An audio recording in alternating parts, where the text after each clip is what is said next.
ভাই একটা জিনিস দেখেন, আপনি যেটা বললেন যে সাকিব ভাইয়ের অর্জন অনেক বেশি আমরা জানি, ঠিক আছে। আর এই কোশ্চেনটা সবাই দেখি করে সব সময় যে দেখেন সাকিব ভাইয়ের রোল প্লে করেছে। আমি যখন স্টার্ট করেছি তখন আমার কেরিয়ার শুরু হয়েছে বোলিং দিয়ে, এরপরে আস্তে আস্তে ইমপ্রুভ করে ব্যাটিংটা ভালো জায়গায় নিয়েছি, যেহেতু আমি ব্যাটিংটা পারি। বাট আমি কখনোই নিজেকে ওইরকম চিন্তা করিনি। বাট পরে যখন চেষ্টা করেছি, ব্যাটিংটা ইমপ্রুভ করেছি, হ্যাঁ আমার দ্বারা টিমের অনেক হেল্প হবে। আমি অবশ্যই ওইভাবে নিজেকে ইমপ্রুভ করার চেষ্টা করেছি এবং আমি নিজের মতন করেই খেলতে চাই, এটাই আমার ভালো লাগে।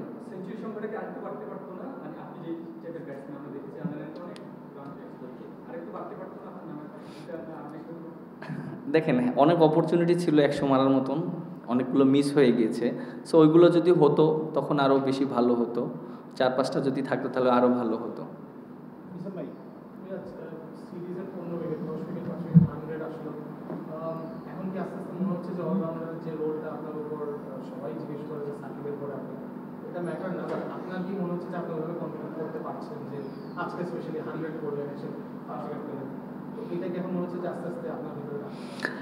দেখেন একটা জিনিস, যখন সাকিব ভাই ছিল তখন রোলটা আমার ডিফারেন্ট ছিল, যখন সাকিব ভাই নাই তখন ডিফারেন্ট রোলটা আমার ওরকম।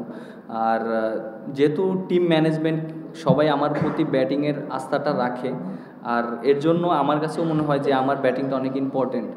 এখন হয়তো আমরা লিডিং রোলে প্লে করছি, হয়তো সাকিব ভাইরা যখন ছিল তখন তারা লিডিং রোলটা প্লে করেছে। সো আমাদের রেসপন্সিবিলিটি এখন আরও অনেক বেশি। সো আমার কাছে মনে হয় যে আমাদের এই রেসপন্সিবিলিটিটা আমাদের ভালো মতো নেওয়া উচিত এবং সবসময় পারফর্ম করা উচিত, এবং অনেক সময় হবে অনেক সময় হবে না, বাট প্রসেসটা যেন ঠিক থাকে সেটাই। না, আলহামদুলিল্লাহ খুবই ভালো লাগছে। আর সত্যি কথা বলতে প্রথম ম্যাচ হারার পরে আমরা যেভাবে কামব্যাক করেছি এটা আমাদের দরকার ছিল। আর আমাদের সবাই কমিটমেন্ট ছিল যে আমরা ভালো করব। আর শুরুতে আমি অবশ্যই দুইটা মানুষকে ধন্যবাদ দিতে চাই। যেহেতু ব্যাটিংটা অনেক দিন কাজ করছিলাম লোকাল, আমি আমাদের কোচে আছে বাবুল স্যার, তাকে অবশ্যই অনেক থ্যাঙ্কস দিতে চাই। এবং অ্যাট দ্য সেম টাইম আমাদের টিমের যে ম্যানেজার আছেন নাফিস ইকবাল ভাই, তিনি আমাদের সব সময় মানে বুস্ট আপ করে। বিশেষ করে আজকেও যখন ব্যাটিংয়ে যাচ্ছিলাম বারবার আমাকে একটা কথা বলছিল, মিরাজ তুই কিন্তু প্রপার ব্যাটসম্যান এবং তোর কিন্তু 100 রান আছে, এবং তুই কিন্তু ওইভাবে আমাকে সবসময় চেষ্টা করে বুস্ট আপ করার জন্য। দুইটা মানুষকে অবশ্যই মনের ভিতর থেকে ধন্যবাদ দিতে চাই। আর বোলিং যেটা বললেন যে বোলিংটা খুবই ভালো হয়েছে, আর বোলিং তো আমার টিমের সাথে আছে আমার গুরু যে সোহেল ইসলাম। সো এটা এর জন্য আরও ভালো লেগেছে। অবশ্যই তিনটা মানুষকে ধন্যবাদ দিতে চাই।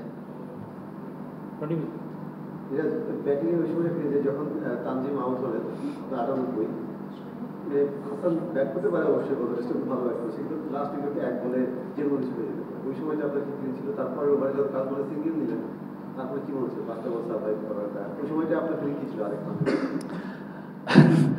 দেখেন আমি যখন ব্যাটিং করেছিলাম চেষ্টা করছিলাম 2টা রান যেন নিতে পারি, ওরকমই দৌড় দিয়েছিলাম, মনে করছিলাম বলটা গ্যাবে গিয়েছে, বাট সব ফিল্ডারের হাতে গিয়েছে। বাট তারপরে লাখের উপর ছেড়ে দিয়েছি যে যদি আমার কপালে থাকে তাহলে হ্যাঁ 100 হবে, আর যদি আউট হয়ে যায় এটা তো কারো করার নেই। বাট হাসান অনেক ভালো সাপোর্ট দিয়েছে এবং সাকিব অনেক ভালো সাপোর্ট দিয়েছে, তাইজুল ভাই। আমি অবশ্যই তিনজনকে অনেক ধন্যবাদ দিতে চাই, কারণ ওরা যেভাবে আমাকে সাপোর্ট দিয়েছে ওদের জন্যই আমি 100 রান করতে পেরেছি। সো এটা খুবই ভালো লেগেছে। অলরাউন্ডার হিসেবে যখন শুরু করেন তখন অনেকেই ভেবেছিলাম যে নেক্সট সাকিব পেয়ে গেছে, আন্ডার-19 কথা আমি ভুলে করছি। তারপরে এসে আপনি যখন টেস্ট খেলেন, 52টা টেস্ট খেলেন এই ম্যাচের আগে, আপনার নামের পাশে একটা সেঞ্চুরি, 2000 রান করতে আপনি 53টা ম্যাচ খেলেছেন। হয়তো কভারে সুযোগ পেলে কি এই রানটা আরও বেশি বাড়তো, এবং আপনি দুবার যে অলরাউন্ডার সেই জিনিসটা প্রমাণ করার স্কোরটা আরও ভালো পেতে কি? লাঞ্চের পরে যখন সেঞ্চুরির যাওয়ার পথে ওইটাই কি একটা বড় হার্ডেল ছিল কিনা, ওই স্পেলটা আসবে? না দেখেন, আপনারাই এর আগে কোশ্চেন করেছিলেন যে আমি নাকি বাউন্সারে প্রবলেম হয়, তা আজকে তো 6ও মেরেছি, আজকে তো ওরা কোনো কিছুই করতে পারেনি, ঠিক না? আমি এর আগেও বলেছিলাম বাউন্সারে তো আমি রান করেছি। সো ওর বাউন্সার করেছে, but at the same time হ্যাঁ অনেক সময় মিস্টেক হয়ে যায়, পৃথিবীর বড় বড় প্লেয়াররা মিস্টেকটা করে। আর যেহেতু ও ওই ওভারটা করেছে আমি চ্যালেঞ্জ হিসেবে নিয়েছি, আমার টার্গেট ছিল বাউন্সার মারলে আমি 6 মারবো, সো 6ও মেরেছি। দিনের শুরুতে আপনি ব্যাটিং সেঞ্চুরি করলেন, পরে শেষ দিকে বোলিংয়ে 5 করলেন, মানে ব্যক্তিগত জায়গা থেকে আপনার যে 8-9 বছরের ক্যারিয়ার, ব্যক্তিগত জায়গা থেকে এই দিনটাই কি আসলে আপনার সবচেয়ে সাফল্যময় দিন বা সবচেয়ে সেরা দিন মানে আপনার কাছে কিনা ব্যক্তিগত জায়গা থেকে? হ্যাঁ, অবশ্যই খুবই ভালো লাগছে। ওয়েস্ট ইন্ডিজের সাথে আমি 100 করেছিলাম, 3 উইকেট পেয়েছিলাম, অল্পের জন্য 5টা পাইনি। যদি হয়তো তাহলে খুবই ভালো লাগতো। ওই ম্যাচটা আমরা হেরে গিয়েছিলাম এই মাঠেই, বাট ওই কথাটা মনে পড়ে গেছে, খুবই ভালো লাগছে। এবং অ্যাট দ্য সেম টাইম আমরা ম্যাচ জিতেছি, আর অ্যাচিভমেন্ট সবসময় ভালো লাগার বিষয়। Last one.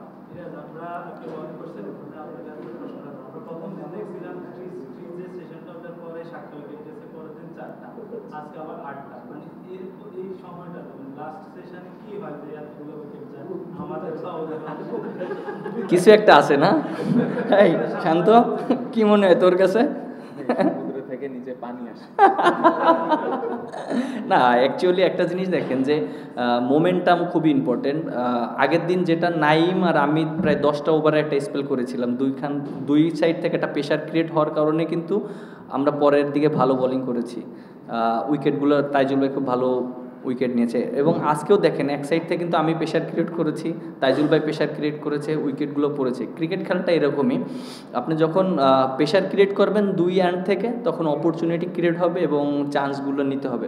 সো আমাদের ওভারঅল সবাই চান্সগুলো ভালো মতন নিয়েছে। Thank you.